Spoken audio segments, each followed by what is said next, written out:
Thank you for talking to Cinépolis. We're very glad to have you here in Mexico City.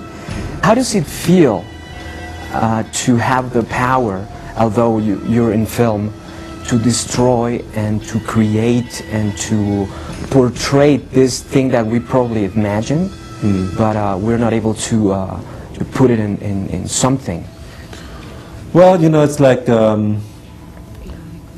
after like an Independence Day in Godzilla, you know, I was actually said this is like the last time I like kind of have a movie taking place even in New York. You know, I mean, but when I came across this like story, you know, and the concept of like kind of global warming causing, you know, an ice age, I thought I was so fascinated by it that in the first you know, moment, I didn't even thought it's about destruction or anything. I was only like kind of intrigued by like the reversal of fortune something like this would bring. You know, the how like all of a sudden our industrial world, which is like kind of responsible for a lot of the emissions which caused global warming, is all of a sudden put upside down, and they have to evacuate to the south. You know, and that was like kind of really and then, you know, like kind of then came, you know, naturally, you know, how to sell something like this to Hollywood.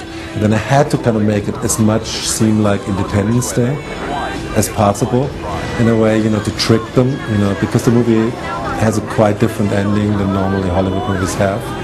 And it has quite a different, you know, like structure also. The next question goes to, how does it feel, what are the advantages or disadvantages, if any, of directing, acting, and writing for a big budget movie like this? It's like interesting, you know. I mean, I'm like kind of working now since 14 years in Hollywood, and I have seen like Hollywood more and more become safe. I mean, everything which is big and has a lot of visual effects, and they want to go extra safe, which I think is wrong.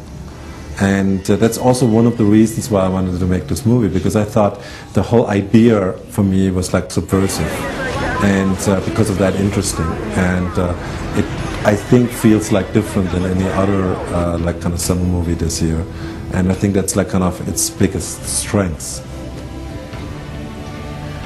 For me, as an actor, I would say, you know, some people, this is my first really big action movie, and I had come from much smaller, more character-driven independence where there was not this kind of money for these kind of visual effects.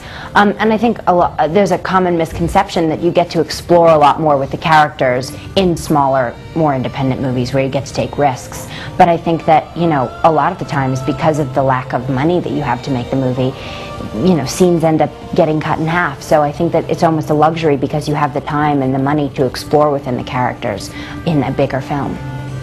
Thank you. Thank you so much.